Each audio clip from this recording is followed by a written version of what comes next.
ரத்தத்துல ஜீவன் இல்ல, ஆவியில தான் ஜீவன் இருக்குன்னு இயேசு போனுச்சோம்.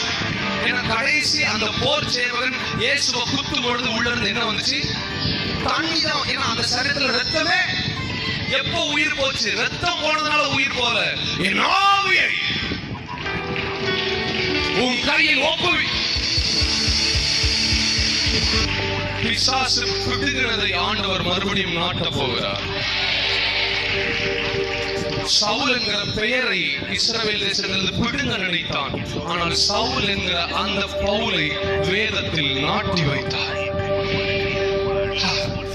எது உனக்கு நாசமாய் தோன்றினதோ, எது உனக்கு நஷ்டமாய் தோன்றினதோ, எதனால் நீ அவமானப்படுத்தப்பட்டாயோ அதனால் நீ புகழப்படுவாய்.